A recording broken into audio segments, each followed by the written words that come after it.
From the studios in San Diego, California, this is Frank Fired Up here on the Mixed Up Sports Network, coming to you live here on this Tuesday, November 8th, 2016. It is Election Day, where we will finally end this year or so of torture and pain, especially these last couple months that have just been absolutely the next closest thing to unbearable, to be perfectly honest. As we choose between putting the knife into the left side of the toaster, Hillary Clinton, or the right side of the toaster, Donald Trump, this evening. There's also a couple of, I think, liberal votes. Has Johnson, Jill Stein, I believe, is with the Tea Party, or whatever, whichever one she's with. We will have live election updates, as this will be the first, hopefully the first of many elections that I cover on sports radio. We will have live election updates. We will go through 7 o'clock when the first polls end, when the first polls close. May go through 7:30 when the second polls. We're not sure. Not sure what we're going to do. Definitely don't want to be on here all night. I'm going to run out of things to talk about very, very quickly. Right now, as of right now, there are 3 states, as far as Yahoo News goes. There are 3 states with votes that are in at the moment. New Hampshire currently has, a large amount of votes in. I believe it's a whopping like 41, 42 popular votes in. Right now, Donald Trump leads 32 votes to 25 over Clinton and 32 to 4 over Johnson. Indiana, it's not that close. As far as the people who have voted now, 20,368 have voted for Trump. 7,591 have voted for Clinton, and 1,095 have voted for Johnson. In Kentucky, 16,130 have voted for Trump, 7,067 for Clinton, 558 for Johnson, and then 363 for what Yahoo News classifies as other. I'm assuming that's Jill Stein.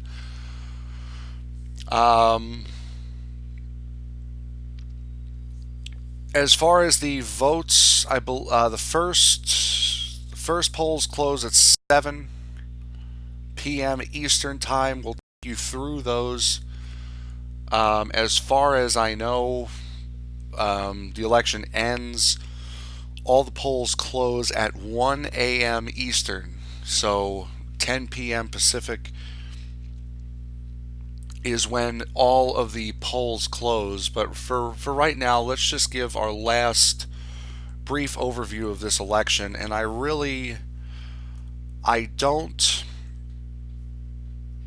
don't like doing this because, one, this is a sports station, but when it comes to something as big as President of the United States, I think we can make an exception.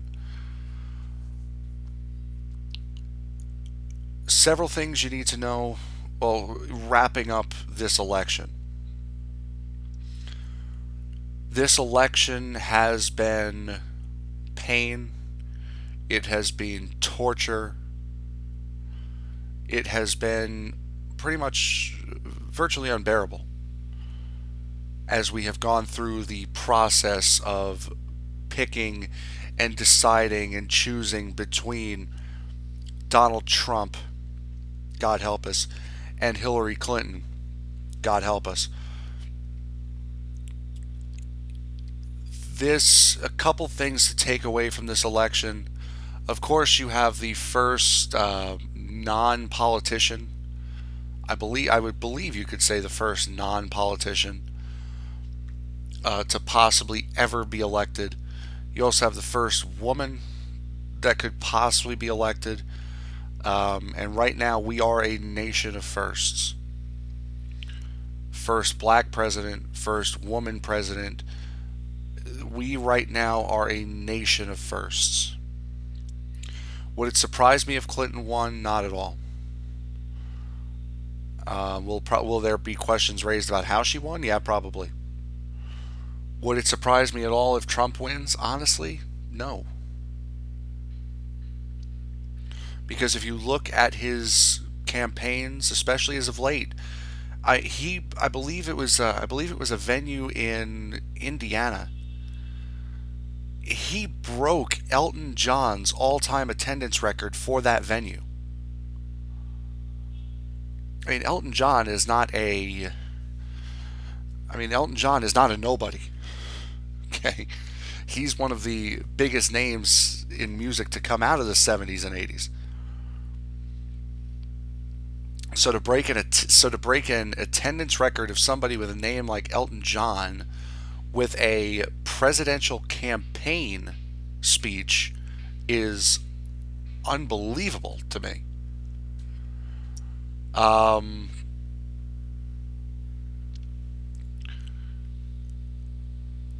this debate, well, this election, just going over it as a whole, has been so one-sided.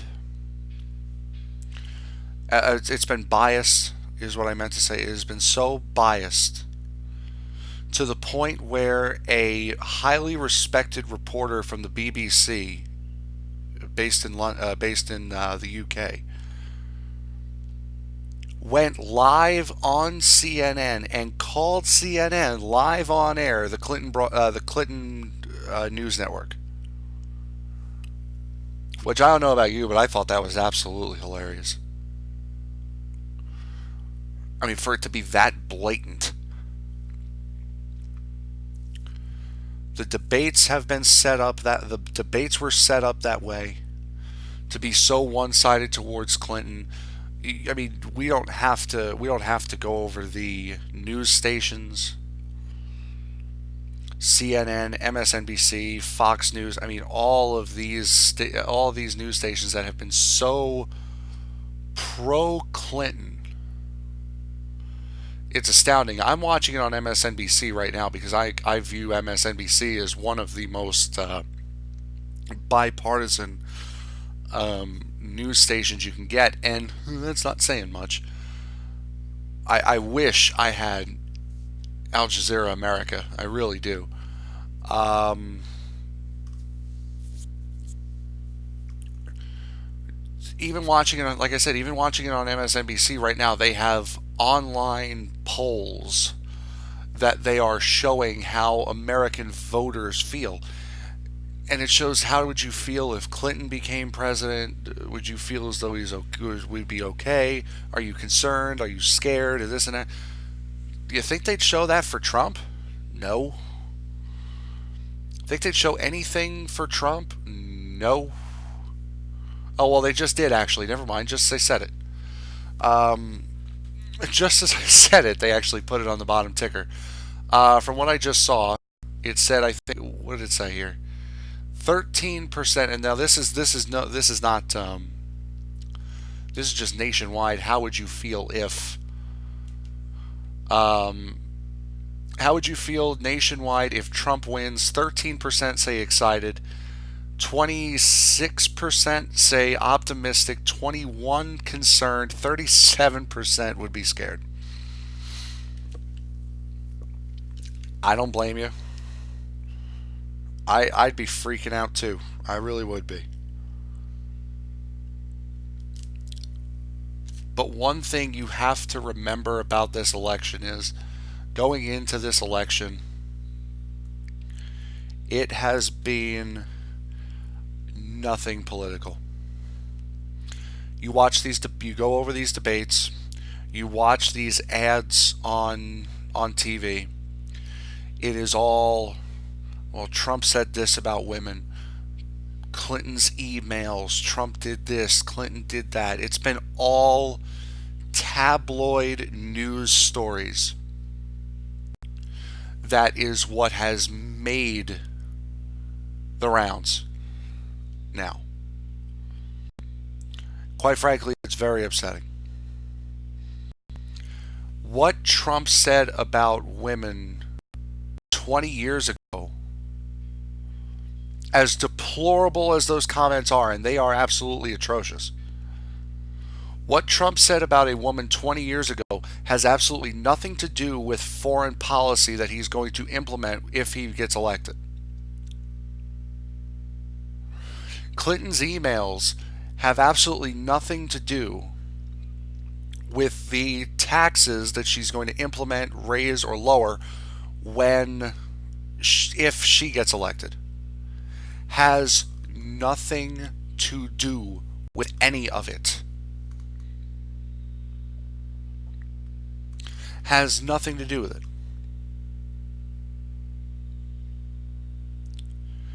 We are voting based off of tabloids. Because that is all the news networks, that is all television, radio, that is all anything has given to you is tabloids. That is it. You don't know half of Trump's policies. One, because watch the debates, he never got a chance to talk and explain what they were. And two, he was never asked about his policies. He was always asked about, do you apologize for what you said about women? Did you really mean what you said about Mexicans? Really? Come on. You're up there on a presidential debate stage as a moderator, which I believe, if I heard correctly, the woman from, I believe it was the second one with Anderson Cooper and the lady from the ABC, I believe she was fired.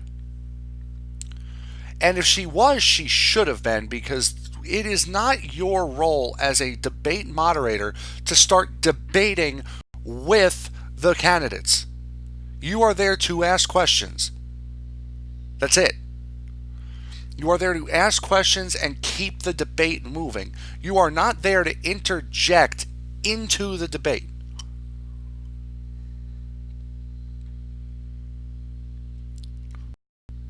And the fact that all of these debates were done by CNN scared the living daylights out of me. I was actually begging for Fox News to do something. And if you know me, you know Fox News is a... All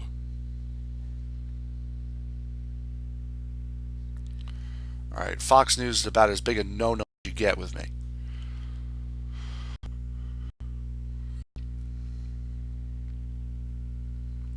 It's unbelievable. It's unbelievable the way that this election has been covered. Is amazing. It's deplorable. It really is. It is absolutely deplorable how this election has been covered. So many pro-Clinton places, whether it's pro-Clinton for pro-Clinton reasons, whether it's pro-Clinton for Democratic reasons, or whether it's pro-Clinton for what many people believe reasons of she bought them.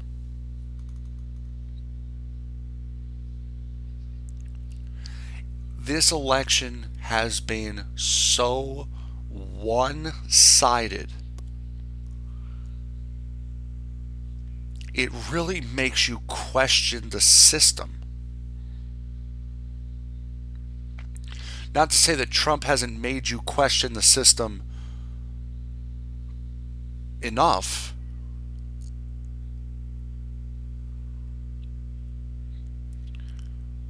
But it makes you question the system with how much pro-Clinton news and propaganda there has been. And that is exactly what it is. It is propaganda. On both sides.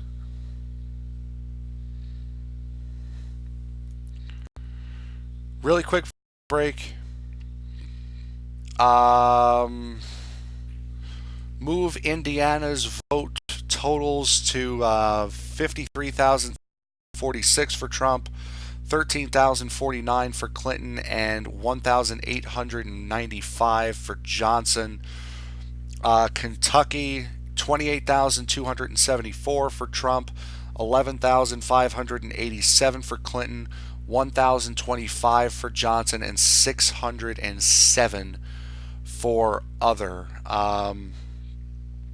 Really quick, the states with the most electoral votes: California, where we're located, 55 has 55 electoral votes, and California is in the last group, or the second to last group, to poll in. Texas has 38. Florida has 29. New York has 29. Um, so there are states with some big numbers. Ohio, which is notoriously known as one of the swing states, has 18. Just looking through any other states with a ridiculous number. Alaska, for its size, has 3. I believe it's. Not sure on how the electoral votes are broken down. I'm sure it's broken down by. Pretty sure it's broken down by districts and counties. Actually, now there's a report of an active shooter in Azusa, California, at what I would assume is a polling station. So if you're in Azusa, California, be careful. We'll take a quick break. We'll get into some baseball with the Mets throwing their name into the hat of one very, very big player, also offering a qualifying offer that they know one of the guys is not going to accept. We'll talk about that in just a moment, as we are 12 minutes away from the first polls closing here on this election day. You're listening to Frank Fight Up here on the Mixed Up Sports Network. Don't go away. We'll be right back.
All right, we're back. You're listening to Frank Fired Up here on the Mixed Up Sports Network here on this Tuesday, November 8th, Election Day 2016.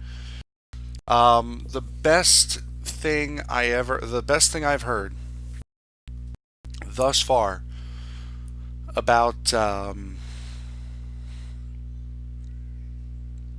about this election was from a British gaming YouTuber who described who described the two people in this election as Hillary Clinton being a generic politician. If you want a politician that does politician things, Hillary Clinton is who you get. And he described Donald Trump as, quote, a firework that has fallen over. I mean, that's about as accurate as it gets. You're going to get some excitement. You don't know whether it's good or bad. You don't know whether it's going to end good or if you don't know if it's going to end in tears. But it's going to be exciting, no matter what happens. Really quick, you got about 7 or 8 minutes before the first polls close. The New York Mets. We'll get to this really quick. A lot of these news stations are running filler now, just waiting for these next 6 minutes to come up. We will do the same. The Mets have extended $17.2 million qualifying offers to Neil Walker and to Jose Cespedes.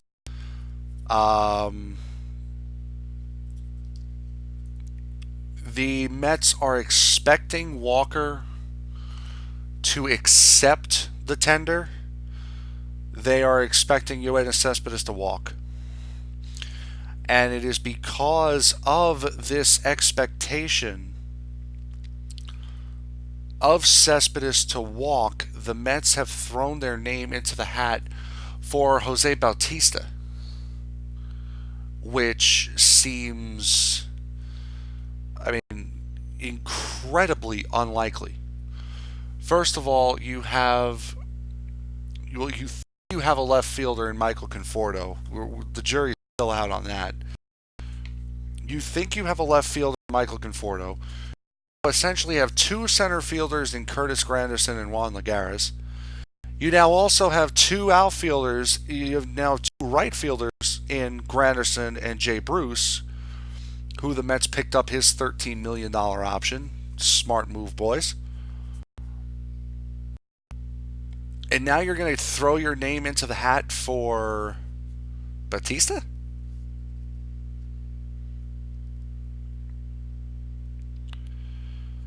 I mean, this seems. I know he can. I know he can play left, and I know he does play left. But this means you are giving up on Conforto. But if you do this, you are essentially giving up on Conforto as an everyday player, because he is going to want. Speaking of Batista, he is going to want a big contract. He's going to want a big contract, and he's going to want a long contract. And for those of you who do not remember, Batista's last run through the National League did not end all that well, or didn't go all that well. It wasn't until the American League where he really took fire.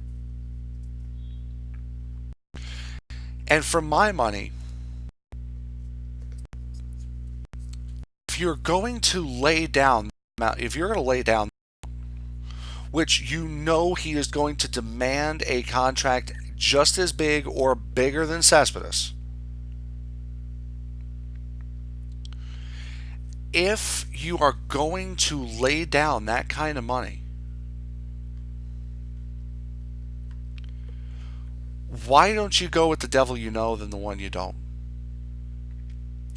You know what Cespedes can do. He does. I mean, as far as arm strength in the outfield, you are losing big time with Bautista compared to Cespedes. I understand Cespedes wants to play center. I understand Cespedes wants to play center field, and I understand that he doesn't have a spot in center field. He wants to play. Was it center or right? I believe he said right, actually. He doesn't want to play left. But right now, there's no other place to put him. You're not going to switch Jay Bruce.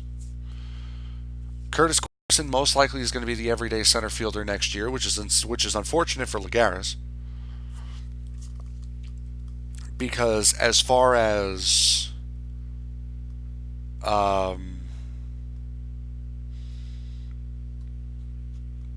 as far as the fact that he already is a Gold Glove Award winner,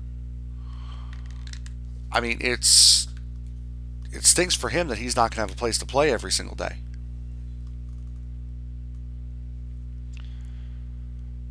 But if you're going to lay down that kind of money for someone, why don't you go with a guy? I understand a reason you would go with Bautista over Cespedes. Not nearly as much drama with Bautista. You don't hear rumblings out of California. You don't hear rumblings out of Toronto. Oh, Batista's doing this on off days, or the thing with his hip or his leg playing golf just after the trade deadline. I mean, just after the All Star break. You don't hear stuff like that out of Toronto. You did with Cespedes, but if you look at the upside to Cespedes is so much greater than the downs you're going to get from very, very minor off the field incidences. I don't care that he plays golf on game days. As long as he's hitting me 25 home runs and getting me at least 80 RBIs, I don't care.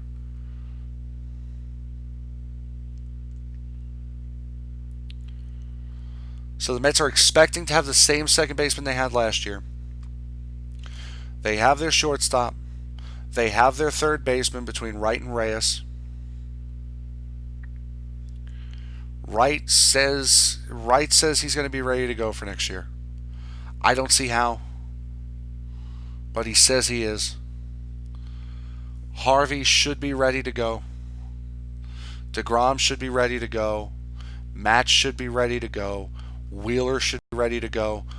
The Mets should have their starting rotation, and they are expecting to bring Bartolo Colon back, who you know is going to start the year out of the bullpen.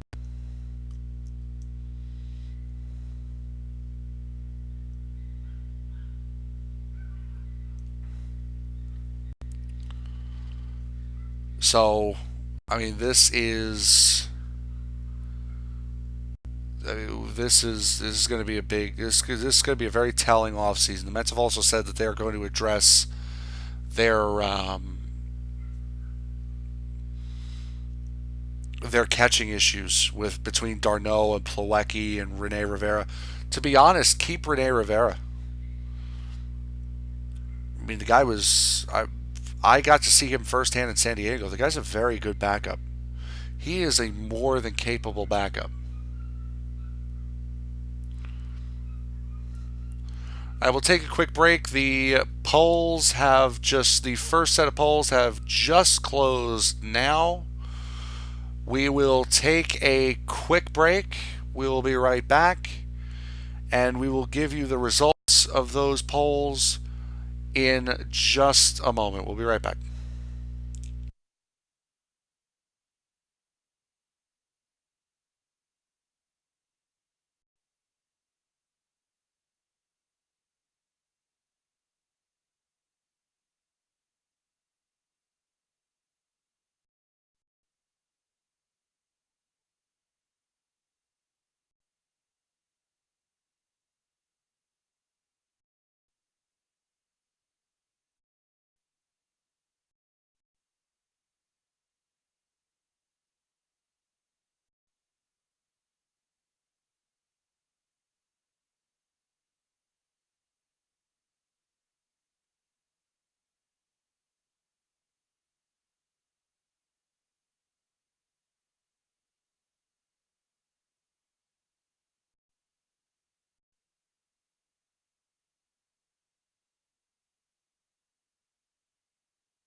All right, we're back. The first of the polls have closed.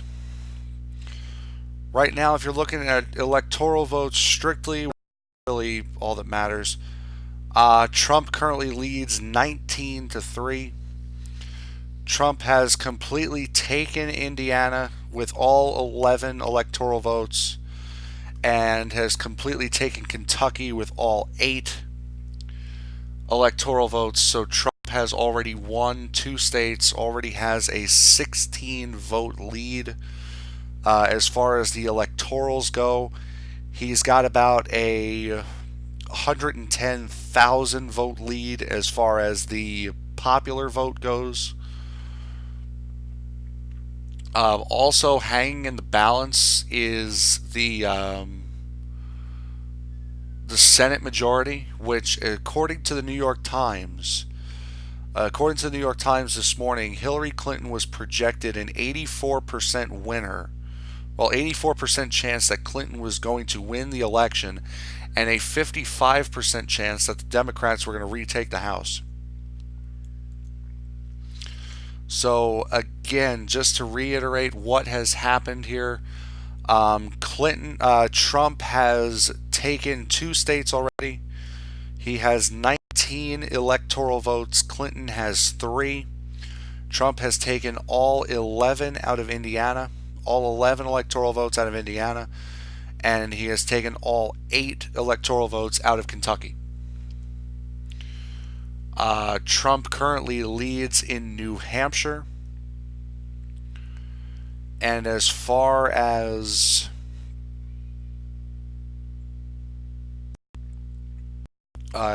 what because I'm following it on Yahoo News right now. As far as Yahoo News goes, that is the first of what's going on. Clinton has taken Vermont. So Hillary Clinton took all 3 electoral votes from Vermont. So she has 1 state. Trump has 2. She also has 16 less electoral votes. I will say this for Fox News, that whoever did Megyn Kelly's makeup has earned his or her money today, because she really, the woman doesn't have a wrinkle on her. I don't even think she has pores, to be perfectly honest, with how well they did her up today. Going to the NHL really quick. If you watched last night, the Islanders did win against the Vancouver Canucks 4-2. Cal Clutterbuck with a game-winning goal about midway through the third period. The Islanders are getting into a very, very sticky situation, as the report came out yesterday. The report came out last week, pardon me. I believe it was just before the Edmonton game. That Yaroslav Halak, the goaltender, his agent, basically said that he wasn't happy with how much work his clients were getting in this 3 goaltender system. Because the Islanders have 3 goaltenders right now in the NHL level. They have Halak, they have Greiss, and they have Jean-Francois Berube. Halak's agent is Berube's agent as well. So it stands to reason that he's going to be looking out for the well-being of his guys. It stands to reason. But when you start coming out on social media and saying these things that make you look like a fool, and we went through this already here in New York this year with Scott Boras. If this guy if he learned anything from Boras, it should have been, you keep your mouth shut in situations like these, because all it's going to cause is backlash. Period. It's only going to cause backlash, and that is exactly what it caused. Because a couple hours after Halak's agent put those tweets out, now all of a sudden Halak's available. And you're hearing Jeff Carter, the Kings, because the Kings actually got a very, very raw deal to start the year. First game, halfway through the first period of the first game of the year, Jonathan Quick is hurt for an undetermined amount of time. A very undetermined amount of time, but a long term run through from what you hear.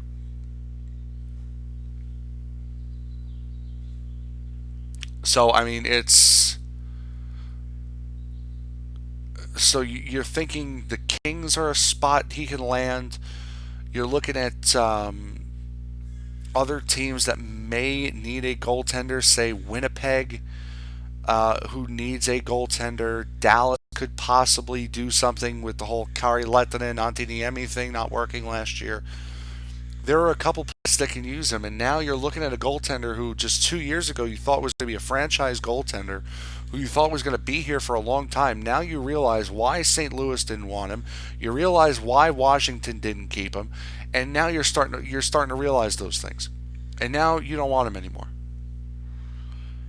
Will it be a Travis Hamonic deal where they say, "Yeah, we got you. Don't worry. We'll try to ship you," and they don't, and they try to make Halak happy? They could do that. I doubt it.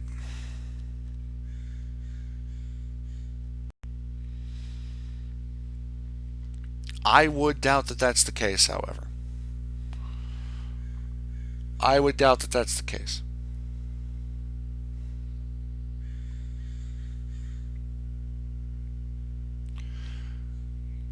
This team right now, this what the Islanders need right now is they need big players. That the loss of Matt Martin was probably the biggest of the bunch. I understand you get Andrew Ladd, and I understand you get Jason Chimera, but those two have one goal between them thus far through what, 11, 12 games this season already? Just one goal between those two? Really? You got to be kidding me. Matt Martin was a big loss for the Islanders because that took away the tough guy that the Islanders had that could play. Clutterbuck is a tough guy, but he is nowhere near Matt Martin. The Islanders have made it very, very clear they do not want to play Eric Bolton. They really don't have anyone down in the minor leagues who is a tough guy who can play at an NHL level. The loss of Matt Martin was absolutely massive, and that is exactly the kind of player that this team needs right now. This team is having a lot of issues. A lot of issues. And a lot of it has to do with the fact that they are not tough.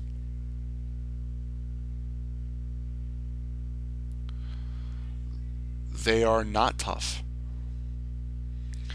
They are a team of slim danglers. They are a team of swift skaters.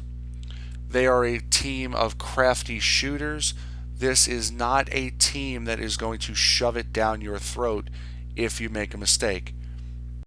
They are not, as far as a term that you use, they are going to let you carry the puck in over the blue line. Or to use a term, they're not going to pay the toll. Because this team does not have any players like that. They think they do. They have players that think they can, but they don't.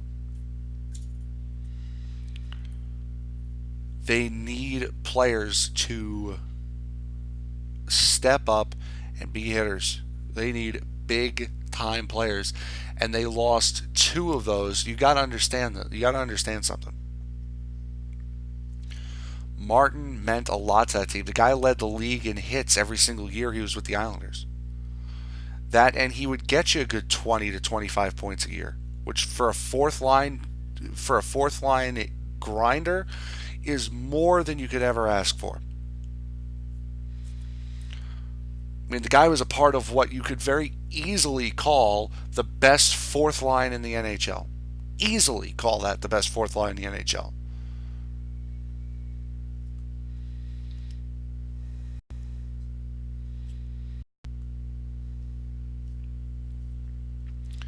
Now he's gone. You lose Kyle Oposo, who was a big time player. He was a guy who would get in the dirty area and play in front of the net. Not only that, but he had a good shot. You lose him to Buffalo. You lose Franz Nielsen, who was one of the best shooters on the team, one of the best power play guys you can get, and one of the best penalty killers you can get. You lose him to Detroit. Sure, you like the look of Andrew Ladd. Sure, you like the look of Jason Chimera. But when you sit there and look at this team, you got to realize the Islanders lost a lot more than they gained over this offseason. Then you get to the Rangers, who play Vancouver this evening, who the Islanders just beat last night. The Rangers are now on a 5-game streak where they have scored 5 goals or more. The Rangers look pretty doggone good this year. Jimmy Vesey, who the Islanders were in on that they missed, Jimmy Vesey's lighting it up. Matt Zuccarello is lighting it up. Lundqvist has played strong, even though, it's time to get Lundqvist out. It's time to trade Lundqvist. It's time to look for the goaltender of the future. Why? Why would you trade Lundqvist? He's still one of the top 2 goalies in the league. It's between him and Jonathan Quick, and now Quick is hurt. Who else is it between? Who is better or just as good as Henrik Lundqvist? Nobody.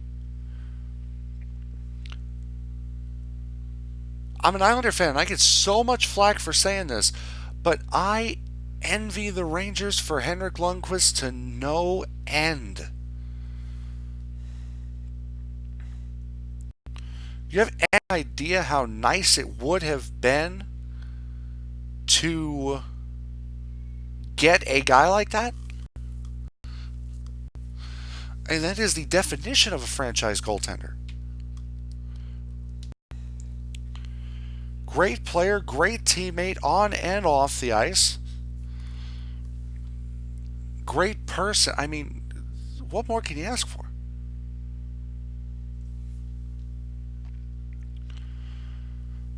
Look at it right now. The Rangers are on a power play just about 5 minutes into the first period. No score. The New Jersey Devils hosting the Carolina Hurricanes at the Rock. Just past the 5-minute mark. No score. For the Islanders, they continue their home stand tomorrow. No. Thursday, no. Yes, Thursday, yes. They're actually on the road in Tampa on Thursday. On Thursday the 10th. So you got that to look forward to. You got a couple of days off for the Islanders coming up here. They go to Tampa. They come off of this homestand, and then they go back on the road. They play 2 games in Florida, I believe. So with that, we will take a quick break. We're about 13 minutes away from the second polls closing. Ohio and North Carolina, no change really on the electoral map. As far as the popular vote goes, Yahoo has added another one. Florida, 130,204 in favor of Trump, 67,190 for Clinton. Johnson gets 23,613. Others get 1,442 votes. They still haven't updated the votes on New Hampshire, but as of right now, Donald Trump has won Indiana. He has won Kentucky. He has 19 electoral votes. Remember, he needs 270 to win. Hillary Clinton has won New Hampshire. She gets the 3 electoral votes that come out of there. With a couple of states now already closed, you have about 3 or 4 more closing in the next 20 minutes. So we'll take a quick commercial break. We'll be right back. You're listening to Frank Fired Up here on the Mixed Up Sports Network. Don't go away.